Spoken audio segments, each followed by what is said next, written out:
Ever wondered what happened to South African Airways? At one point they owned a staggering 148 aircraft serving 74 international destinations and 24 local ones.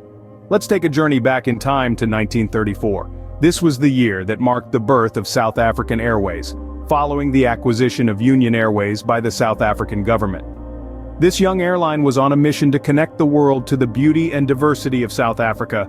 They found a partner in their journey in Transnet, and together, they aimed for the skies. But the course of their journey was not always smooth. The mid-80s brought with them a chilling wind of change.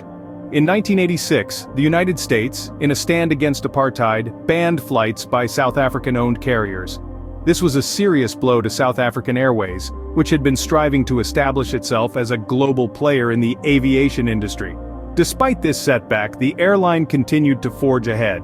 By April of 1996, South African Airways boasted an impressive workforce of 11,100 people, 3,100 of whom were engineers.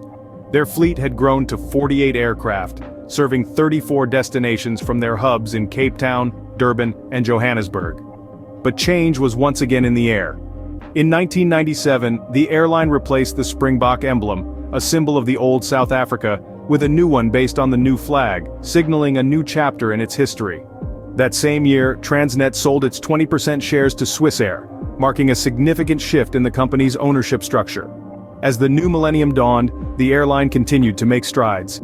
In 2001, South African Airways won the Best Cargo Airline to Africa award, a testament to their dedication and hard work. In less than a decade, international politics had forced South African Airways into a challenging new era. But as we'll see, the trials and tribulations of this iconic airline were far from over. Stay tuned as we delve deeper into the rise and fall of South African Airways. By April 1996, South African Airways employed 11,100 people, of which 3,100 were engineers. They owned 48 aircrafts and served 34 destinations from Cape Town, Durban, and Johannesburg. Let's shift gears to 1997, a year marked by significant changes for South African Airways. One of the most noticeable transformations was the replacement of the iconic Springbok emblem. This long-standing symbol of the airline was replaced with a new emblem, one that was inspired by the vibrant colors and design of the new South African flag. This change was a symbolic gesture reflecting the new era of South African identity and unity. That same year, another major shift occurred. Transnet, the South African rail, port and pipeline company, which held a significant stake in South African Airways, decided to sell 20% of its shares. The buyer was none other than Swissair, one of the leading airlines of the time. This strategic move was seen as a way for South African Airways to strengthen its global presence and leverage Swissair's extensive international network. Fast forward to 2001, a landmark year for South African Airways. The airline's dedication to excellence was recognized on a global stage when it won the prestigious award for the Best Cargo Airline to Africa.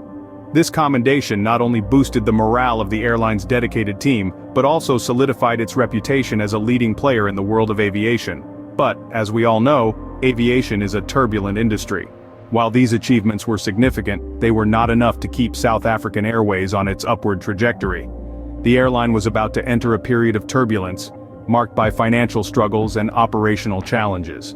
Despite these changes and achievements, the next 2 decades would see a dramatic shift in the fortunes of South African Airways.